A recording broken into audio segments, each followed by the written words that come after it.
like to start with the Duluth game on Friday.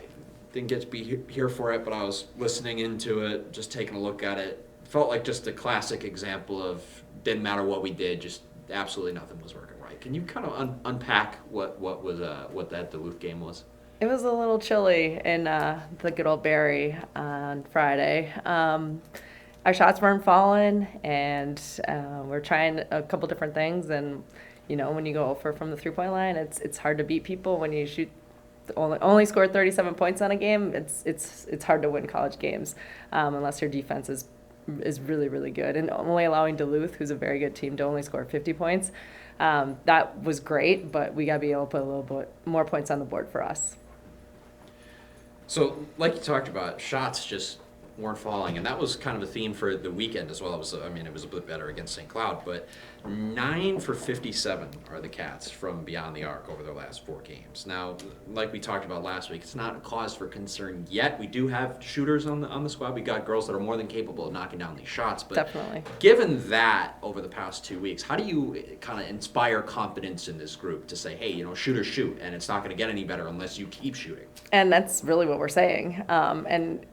Kind of having your next play mindset is what we talk about, and just being able to let go of what's happening. You can't change the past. You can't change what happened on Friday. So Saturday, I think we had a really good showing. We came back, and I think our focus was a little bit better. I think all around, it kind of hit a reset button for us, which I think is good. That's why you play those non-conference games, because gearing up for this week, this is conference, we got to go. And that was kind of, I think, an eye-opening with Duluth, and obviously they're a very good team. But even on Saturday, we got to be ready to score, we got to be ready to go, and it's got to be right away from the tip. So, like you said on St. Cloud, you felt like the focus was a little better. Obviously, the game was much closer. The Cats put some more points on the scoreboard. And Yes. despite the shooting struggles that we talked about, the Cats were in a position to win that game. If maybe, a late review goes the Cats' way. But how do you bounce back after a game like that where you go, we had it, and it just, whether it was whatever you want to call that, just didn't get that shot. Yeah, and we talked about that yesterday when we broke down the film and we watched the game, and we told our team yes, that review was a big part. When they hit the 3 after that was another big part. But there's so many plays that happen in that first quarter, in the second quarter, in the third quarter, that it should never have got to that point. So that's really our focus now, is playing a complete game for 4 quarters and not worrying about 1 or 2 plays at the end. Like, that doesn't do anything. It's what are you doing right away? That first possession could have been a changing for us. So, and not only that on the defensive end, but on the scoring end as well. If you hit your shots right away, like, it's going to be totally different if you're confident with what you're doing. And that's really kind of, again, just getting them to understand it's a full 40-minute game. It's not just the last minute, the last play, the last review, and just working together and talking through it. And I think that was a big thing yesterday. We do have a lot of returners, but we also have some other people that are getting minutes that didn't get a ton of minutes last year. So it's just getting them to understand the game, and figuring out, again, those little things every possession really matter. That was a big takeaway for me on Saturday. I felt like you guys had to almost crawl your way out of a hole, for lack of a better term, after that first quarter, even going into the second half.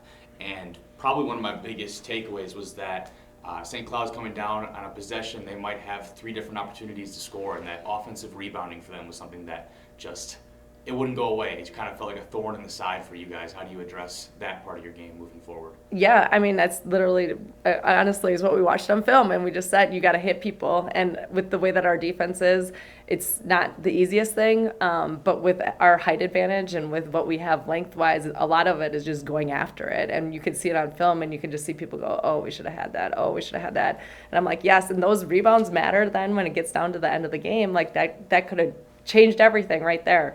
So again, it's just learning. That's what we're doing in this non-conference section, and now we got to apply it on Thursday and again on Saturday.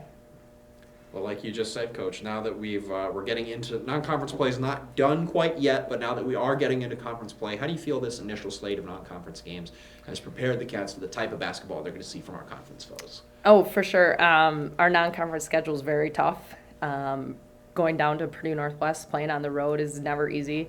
But going down there, it's going to be a rough game. They're a very physical team, and they're gonna come at us because every game's important for them as well. And last year, the team went down there twice, and it's not easy place to play. So we got to be ready to go. I think there's some things that we can tweak and that we can do, and really focusing again on that defensive end for us to make sure we get stops and get stops early will really set the tone for us.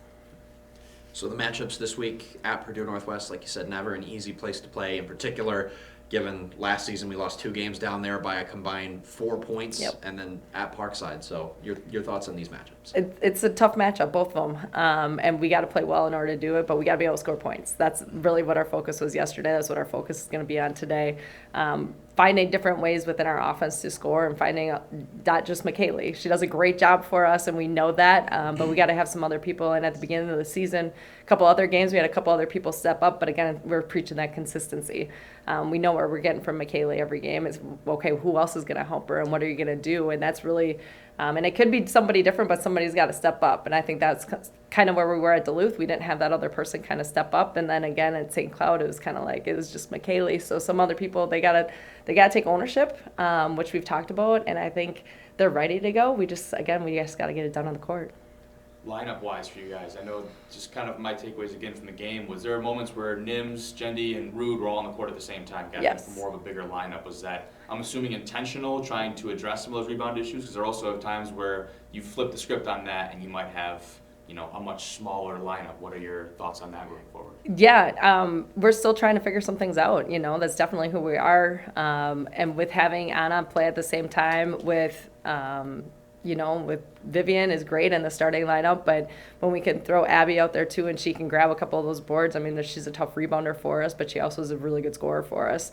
And it's just trying to figure out what's best at that time and then what will work. And I think we had to go a little bit bigger against St. Cloud, but it's one of those things that you're trying to get some other people fired up, and playing time, it's a big thing. It fires a lot of people up. So the one thing too is we get a couple of our injured people back this week, which is going to be huge for us.